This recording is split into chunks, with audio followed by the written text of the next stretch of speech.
Foi por estes poderosos navios, guiados por grandes navegadores da nossa história, que o cristianismo espalhou-se pelo mundo. Quando Cristóvão Colombo descobriu a América, ou melhor, descobriu o caminho da Europa para a América. Quando Vasco da Gama descobriu o caminho para a Índia. Portugal desempenhou um papel decisivo no estabelecimento da comunicação entre os 4 continentes, bem como na implantação da fé cristã em todos os lugares visitados pelos navios. Foram os primeiros a chegar à África, Índia, Brasil e Japão. Nestas grandes conquistas de Portugal, teve a influência de um país africano, a Etiópia. E pode-se afirmar que toda a aventura europeia nas descobertas ultramarinas foi todo um esforço para chegar à Etiópia, que supostamente fazia parte das Índias. Então, sente-se confortavelmente, tenha um copo de água ao lado e relaxe. Sendo você um navegador que acabou de descobrir este pequeno e humilde canal, se inscreva e estabeleça aqui o seu império e faça-o crescer. Feito isto, ação! Os galos cantavam, já o sol raiava. Era mais um dia nos aposentos do Papa Alexandre III.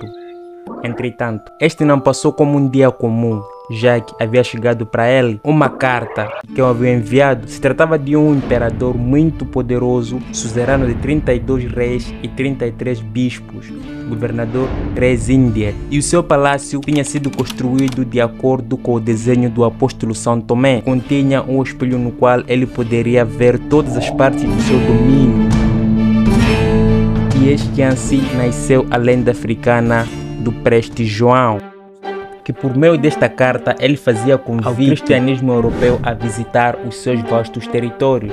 Os europeus acreditavam firmemente na localização do Preste João nas Índias. Essa crença abriu a porta para muitas especulações. Assim, durante muitos anos, pessoas como Marco Polo e alguns missionários franciscanos procuraram Preste Jean, ou seja, o Preste João, em clãs turcos cristãos. Acreditavam que ele vivia na Ásia Central. Somente mais tarde, após o estabelecimento de contato com alguns monges enviados na Etiópia, que a Etiópia propriamente dita foi reconhecida como a pátria do Preste João.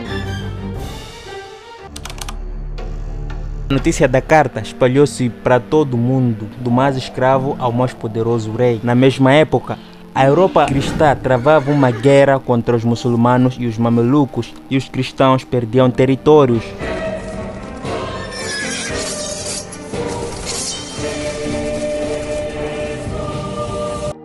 Muitas tentativas foram feitas para estabelecer contato com a lenda Preste João, já que este estava na Etiópia e a Etiópia não foi atacada pelos muçulmanos, e todas as tentativas de contato mostraram-se sem sucesso. Muito disso porque os governantes mamelucos ou muçulmanos no Egito esforçavam-se cuidadosamente para evitar todo e qualquer contato entre etíopes e a Europa Ocidental, para prevenir a concretização de tratados militares.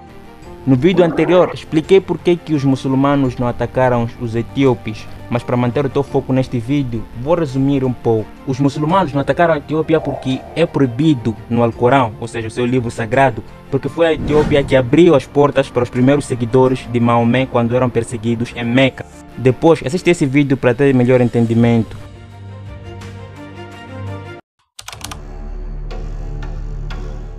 Diante dessas todas as dificuldades, a notícia de um possível aliado em África circulava entre os poderosos reis europeus e uma dúvida reinava entre os reis poderosos. Será que não havia outra maneira de ligar a Etiópia e a Europa de modo a facilitar o ataque aos mamelucos? Eis que muitos anos depois, a notícia despertou o interesse de um príncipe, o terceiro filho de Dom João I de Portugal, o Dom Henrique, ou seja, Henrique o Navegador, assim ficou marcado na história. O homem que tomou a iniciativa de encontrar um novo caminho para a Índia, terras de Preste João, e vencer a guerra multissecular com os muçulmanos. No seu tempo, os muçulmanos governavam um forte emirado no sul da Espanha, que tinha resistido a todos os ataques dos cristãos. Vendo que era impossível um ataque frontal ao inimigo, Dom Henrique concebeu o plano de flanquear os mouros pelo mar. Para concretizar o seu grande plano, o Dom Henrique construiu um observatório no promontório de Sagres e durante o resto da sua vida estudou as possibilidades de navegação. E através do seu empenho e estudos, ano após ano, Dom Henrique enviava os seus navios que adentravam sempre mais além do mundo desconhecido ao longo da costa africana. E aí você poderia me perguntar: mas será que antes do Henrique ninguém havia pensado nesse plano? E a resposta é: existiram outros navegadores anteriores a ele que tiveram o mesmo propósito, mas estes enfrentavam um obstáculo aparentemente insuperável, que era o Mar Verde Tenebroso, que se supunha começar do Cabo do Bojador. Dali, ninguém passava ou mesmo regressava, o que deu a origem à crença dos marinheiros de que todo aquele que ousasse navegar por aquelas águas cairia no poder do diabo, que levantaria a sua mão gigante e o levaria. E durante 15 anos foram feitas 12 tentativas sem sucesso, isso até 1434, quando um dos navios do Henrique Navegador, sob comando do Gilenés, venceu o Mar Verde Tenebroso e regressou a casa são e salvo. Imagina a reação dos europeus com essa conquista do Dom Henrique. Neste momento, para os europeus, só o céu era o limite. As atividades missionárias da igreja estavam totalmente ligadas e dependentes das referidas expedições feitas pelos navegadores. Por essa razão que o Dom Henrique pode ser considerado o iniciador da evangelização na África subsaariana. Para o Dom Henrique conseguir ultrapassar o Mar Verde Tenebroso, foi em princípio a abertura de uma via para atacar os mouros ou os muçulmanos da retaguarda. ¡Fuego! ¡Fuego! O Henrique procurou aliados entre os príncipes europeus, não encontrou. Para a sorte dele, na mesma época, Constantinopla, atual Istambul, que já foi capital do Império Romano, estava cercado por turcos e o imperador grego foi à Itália pedir ajuda. E assim, no ano de 1439, em Florença, foi restaurada a união entre os cristãos orientais e ocidentais, formando uma empresa militar conjunta, para a felicidade do Henrique, já que ele era o cabeça em assuntos de navegação. Para além disso, o Papa também partilhava o mesmo desejo de encontrar o Preste João para se juntar às cruzadas cristãs.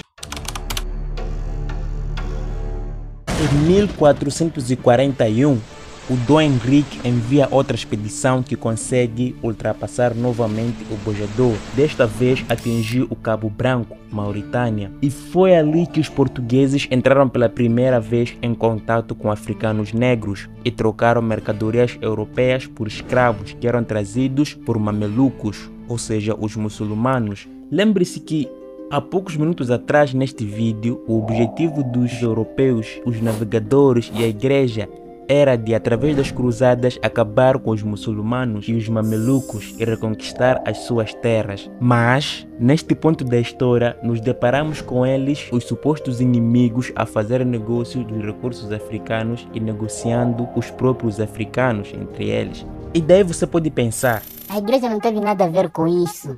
Essa é obra dos navegadores. A Bíblia é contra a violência, como está escrito no João capítulo 13, versículo 35. Com isso, todos saberão que vocês são meus discípulos, se vocês se amarem uns aos outros. Ou no Lucas capítulo 6, versículo 25, onde ordena que se alguém bater você em uma face, ofereça-lhe também a outra. E é claro que quando o Papa, como líder, soube da escravatura dos africanos, repudiou os acontecimentos e cancelou a missão dos navegadores, não é? E a resposta é não.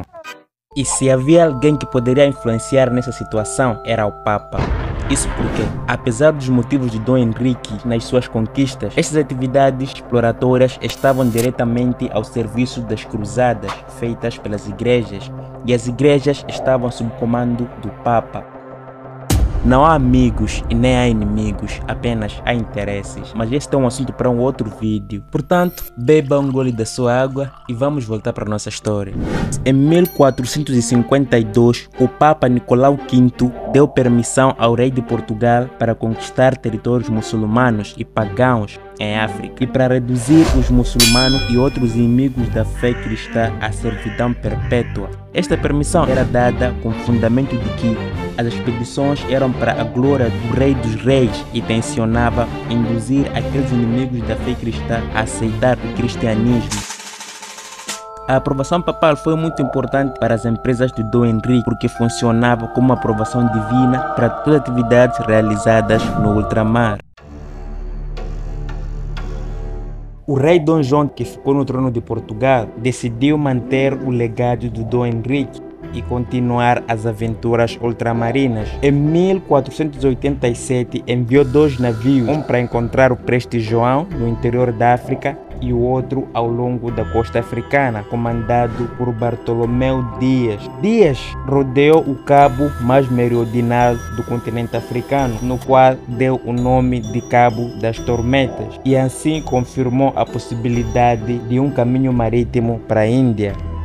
Regressado a casa, trouxe a boa notícia para o rei Dom João II, que mudou o nome do cabo para o Cabo Boa Esperança. Mas Dias não explorou mais o seu êxito, porque provavelmente estavam à espera do outro navio, foi em busca do Preste João. Este navio viajou até Sofala através do Mar Vermelho e tinha atingido a Etiópia em 1493. Onde foi forçado a ficar cerca de 33 anos. Mas a informação do Dias da possibilidade de navegação para a Índia incentivaram o rei Dom João a arriscar mais uma nova expedição militar, desta vez com melhores navios.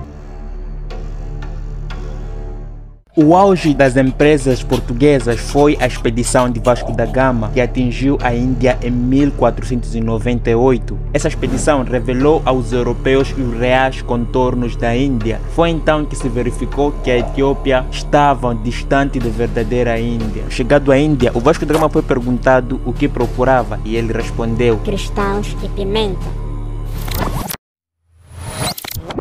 E a ti, meu navegador, parabéns por ter chegado até aqui. Isso mostra o teu interesse por conhecimento, história e factos. Se inscreva neste canal e receba muitos outros vídeos deste gênero. Se gostou desse vídeo e agregou algum conhecimento, deixa o seu like. Assista aos outros vídeos, vais gostar. Valeu!